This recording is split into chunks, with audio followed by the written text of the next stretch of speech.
Film की शुरुआत में हम सारा को देखते हैं जो अपने दिन की शुरुआत अपने पिता जोएल के लिए बर्थडे गिफ्ट के रूप में नाश्ता बनाकर करती है और उसके अंकल टॉमी भी उनके साथ शामिल हो जाते हैं। खाना खाते समय वे रेडियो पर सुनते हैं कि इंडोनेशिया में कुछ गड़बड़ी हुई है। स्कूल जाने से पहले सारा अपने डैड की टूटी हुई घड़ी को ठीक करवाने के लिए कुछ पैसे लेने के लिए चुपके से उसके ड्रॉअर को चेक करती है। यहाँ वे उसके पिता द्वारा छिपाए गए चाकू के बारे में जानने के लिए उत्सुक होती है।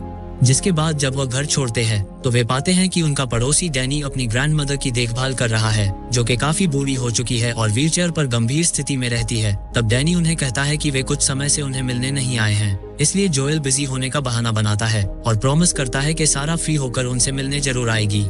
जिसके बाद स्कूल के बाद सारा अपने डैड की घड़ी ठीक कराने के लिए शहर जाती है। जब दुकानदार घड़ी पर काम कर रहा होता है तो अचानक उसकी वाइफ वहां आती है जो काफी डरी हुई दिखती है और जल्दी से शॉप को बंद कर देती है। दुकानदार को समझ नहीं आ रहा होता कि क्या हो रहा है, लेकिन वह अपना काम पूरा करने के लिए जल्दी करता है ताकि सारा वहां से जा सके। उसी शाम सारा अपने पड़ोसियों से मिलने जाती है और डैनी की वाइफ कोनी को बताती है कि उसने रास्ते में बहुत सारी पुलिस देखी है, लेकिन कोनी ने न्यूज़ पर ऐसा कुछ भी नहीं सुना। वहाँ घर में डीवीडी का एक बड़ा कलेक्शन है और सारा इसे चेक करने लगती है। तभी उसके पीछे बूढ़ी ग्रैंडमदर को एक अजीब तरह का दौरा पड़ता है, जबकि वह हिलने डुलने में बिल्कुल सक्षम नहीं है, लेकिन सारा इसे नोटिस नहीं कर पाती और एक डीवीडी अपने बैग में रख लेती है। बाहर जाते समय वह देखती है कि कुत्ता बूढ़ी ग्रैंडमदर को उत्सुकता से घूर रहा है। जब वो बाहर निकलती है तो बहुत सारे आर्मी प्लेन्स को शहर के ऊपर से जाते हुए देखती है। जिसके बाद रात में वह टीवी पर सुनती है कि पूरे शहर में हिंसक घटनाएं हुई हैं, लेकिन सरकार इसके पीछे का कारण नहीं बता रही। तभी जोएल के घर आने पर वो टीवी बंद कर देती है और उसे जन्मदिन के गिफ्ट के रूप में घड़ी और डीवीडी देती है। इसलिए वे दोनों उस फिल्म को एक साथ देखने का फैसला करते हैं। हालांकि सारा सो जाती है। अचानक जोएल को किसी का फोन आता है और वो सारा को बिस्तर पर लिटा देता है और अपने ट्रक में निकल जाता है।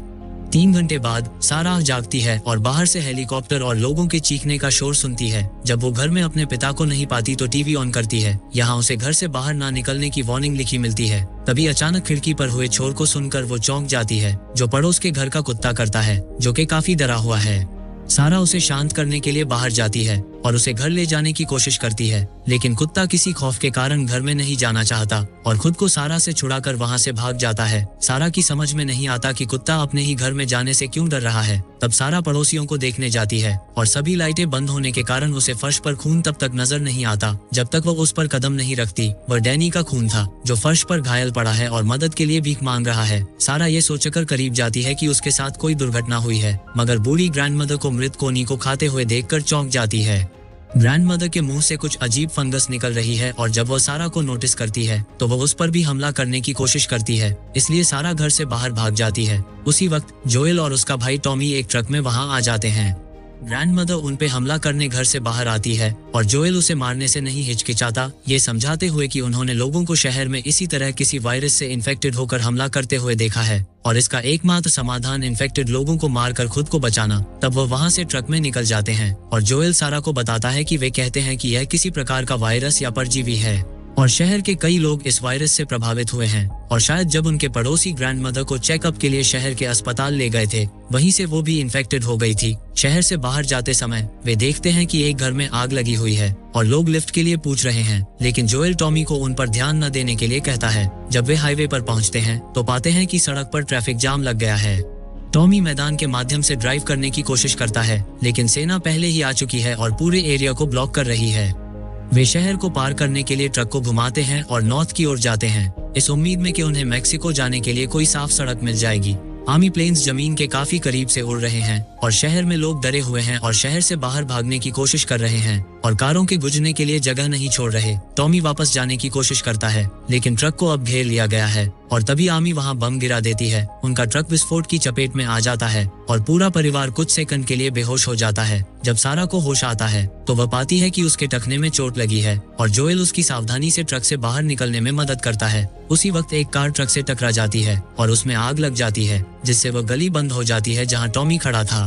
तब दोनों भाई शहर के बाहर मिलने का फैसला करते हैं। तेजी से जाने के लिए जोएल सारा को उठा लेता है और सड़कों के माध्यम से अपना रास्ता बनाता है जो अब संक्रमित लोगों से भरी हुई हैं, जो मासूमों को खा रहे हैं। एक संक्रमित आदमी उन्हें देखता है और उनका पीछा करना शुरू कर देता है, इसलिए जोएल उससे बचने के लिए दुकानों और घरों के अंदर भागना शुरू कर देता है। संक्रमित आदमी हार नहीं मानता और उनका पीछा करता है जब तक कि वे वापस बाहर नहीं आ जाते, जहां वह उन पर हमला करने वाला होता है कि अचानक उसे एक आर्मी सोल्जर गोली मार देता है। जोएल मदद मांगता है, ये समझाते हुए कि वे संक्रमित नहीं हैं, लेकिन सैनिक को तब भी उन्हें मारने का आदेश मिलता है। जब वह आर्मी सोल्जर गोली मारता है तो जोएल रास्ते से हट जाता है और सारा को गिरा देता है। तब एक गोली उसके शरीर को छूती है।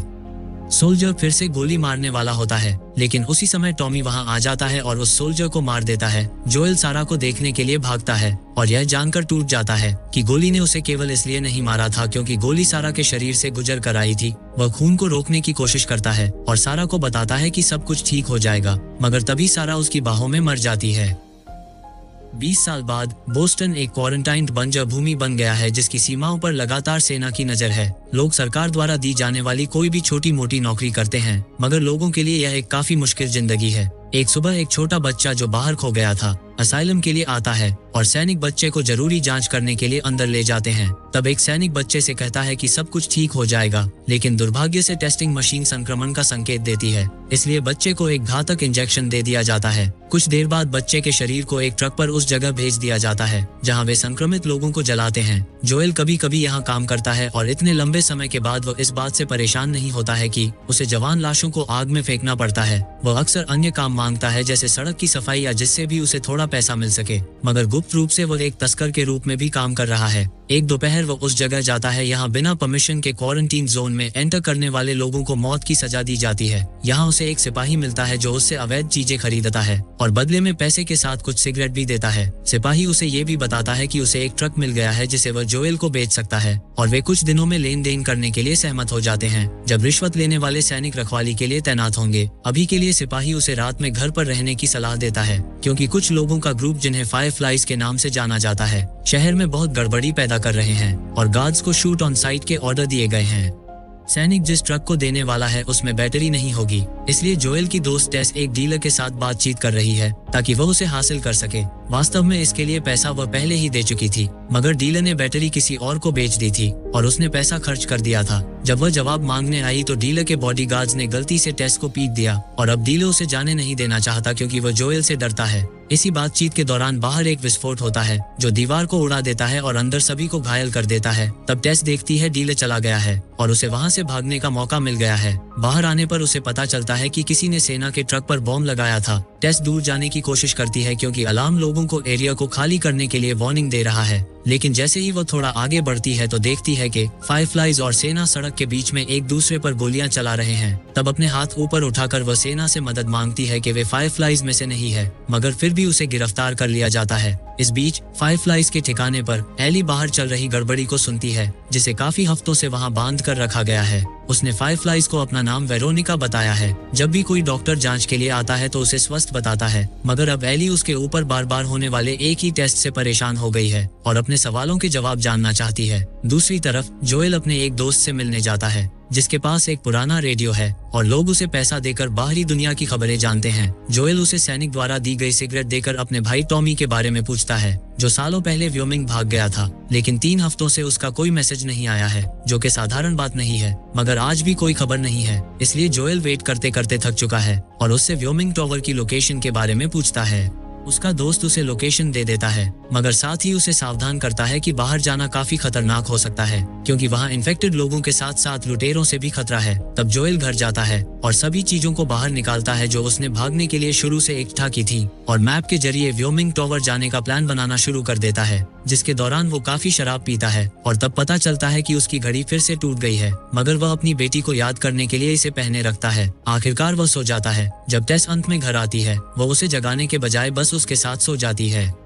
अगली सुबह जोएल टेस को लगी चोटों को देखता है और टेस उसे उसके साथ हुई सभी घटनाओं के बारे में बताती है। जोएल गुस्सा हो जाता है क्योंकि टॉमी को खोजने के लिए उसे बैटरी की जरूरत है। इसलिए टेस उसे यकीन दिलाती है जिसने भी बैटरी खरीदी है उसे खोज लेंगे और बलपूर्वक इसे वापस ले लेंगे। इस बीच फायरफ्लाइज के ठिकाने पर लीडर मार्लिन से उसके लोग सवाल पूछ रहे हैं कि क्यों बिना किसी कारण उन्हें जंजीर से बंधी एक अनजान लड़की के लिए आर्मी के साथ फाइट करके अपने लोगों को खोना पड़ रहा है। तब मार्लिन बताती है कि ऐसा करके वह आर्मी का ध्यान भटका रहे हैं ताकि आज रात वे एली को रेडियो टावर तक सुरक्षित ले जाने के लिए निकल सकें, और वो एक पेपर पर उन्हें इसके पीछे का कारण बताती है कि एली खास क्यों है। दूसरी तरफ जोएल और टेस मुखबिरों को पैसा देकर बैटरी की जानकारी लेते हैं और उसे लेने के लिए एक छिपी हुई सुरंग के माध्यम से बिल्डिंग में एंटर करने के लिए सहमत होते हैं। इस दौरान एली उस जंजीर को तोड़ने की कोशिश करती है जिससे वो बंधी है, मगर तभी अचानक मार्लिन वहां आ जाती है और एली को उसका बैग देती है जिसमें उसका एक चाकू भी है जो उसे काफी पसंद है। अंततः वो उसकी जंजीरों को खोल देती है और उसे बताती है कि क्यों वो सबके लिए खास है, जिसे उसे अपनी सेफ्टी के लिए किसी को नहीं बताना चाहिए।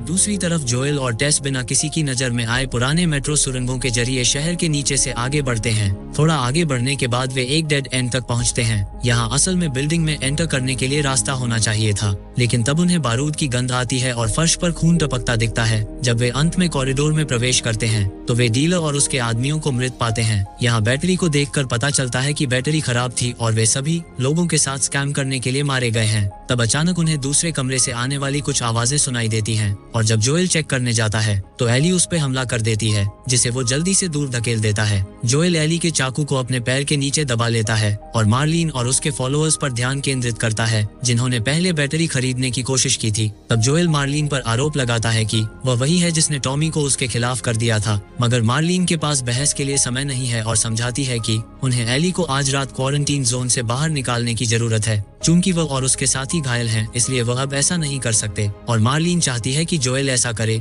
क्योंकि वह एक स्मगलर है, और बताती है कि पुराने स्टेट हाउस में फायरफ्लाइज की एक टीम उनका वेट कर रही है और वादा करती है कि अगर वह एली को बिना किसी खरोंच के वहां ले जाते हैं तो वे जोएल को उसकी जरूरत की सभी चीजों का भुगतान करेंगे। जिसके बाद जोएल और टेस इस पर चर्चा करते हैं और इस डील के लिए मान जाते हैं, लेकिन एली को यह पसंद नहीं आता और मार्लिन उसे विश्वास दिलाती है कि उनके पास यही एक रास्ता है। एली अपना चाकू वापस लेती है और जोएल और टेस के साथ जाने से पहले अपना बैग उठा लेती है। उन्हें रात ढलने का इंतजार करना है, इसलिए फिलहाल वे जोएल के घर रुकते हैं। जोएल तब तक सोने का फैसला करता है जब तक कि जाने का समय नहीं हो जाता। कुछ घंटे बाद जोएल जागता है और एली को ये कहते हुए सुनता है कि वह दीवार के दूसरी तरफ जाना चाहती है क्योंकि वो अपनी पूरी लाइफ में इस शहर से बाहर कभी नहीं गई। जोएल सोचता है कि एली शहर के किसी इम्पोर्टेंट लीडर की बेटी है, लेकिन एली अपने बारे में कुछ नहीं बताती। उसी समय टेस वहां आती है और बताती है कि जाने का समय हो गया है। आर्मी लोगों को कर्फ्यू के बारे में याद दिलाने के लिए पूरी रात सड़कों पर गश्त करती है, मगर टेस और जोएल एली को साथ लेकर एक विशेष तस्करी सुरंग के जरिए शहर की सीमा के ठीक बाहर निकल आते हैं। एली को विश्वास नहीं हो रहा कि वह सच में उस क्वारंटीन शहर से बाहर आ गई है और बिना किसी इमारत वाले आकाश को देखकर वो चकित हो जाती है। सेना और मिलिट्री लाइट से बचते हुए तीनों छिपते छिपाते धीरे धीरे आगे बढ़ते हैं, मगर जब वे एक पुरानी दीवार के पास पहुंचते हैं तो एक सैनिक उन्हें देख लेता है। टेस की रिश्वत की पेशकश को नजरअंदाज करते हुए वह आदमी तुरंत उन्हें घुटनों पर बैठा लेता है और मशीन से उनकी जांच करता है। जोएल और टेस ठीक हैं, लेकिन जब वह एली के पास जाता है तो वह अपने चाकू से उसके पैर पर वार कर देती है। सैनिक उसे मारने के इरादे से एली पर अपनी बंदूक पॉइंट करता है और तभी जोएल को वह रात याद आती है जब उसने अपनी बेटी सारा को खो दिया था। तब जोएल सैनिक पर हमला करता है और उसे तब तक पीटता है जब तक कि वह मर नहीं जाता। टेस सिपाही की परीक्षण मशीन उठाती है और एली के संक्रमित होने का पता चलने पर चौंक जाती है। जोएल को उसकी आवाज में डर साफ साफ दिख रहा है, मगर तभी एली तुरंत अपने हाथ पर निशान दिखाती है जो कि काफी पुराना घाव था, जिससे पता चलता है कि उसे कई दिनों से संक्रमण है, लेकिन यह नहीं फैला, जिसका मतलब है कि वह इम्यून है और वह नहीं बदलेगी। तब वे सेना को करीब आता हुए सुन सकते हैं, इसलिए वे इस चर्चा को बाद के लिए छोड़ने का फैसला करते हैं और फेंस में एक छेद के माध्यम से वहां से निकल जाते हैं और अंत में शहर को हमेशा के लिए पीछे छोड़ देते हैं। और इसी सीन को दिखाते हुए यह मूवी खत्म हो जाती है।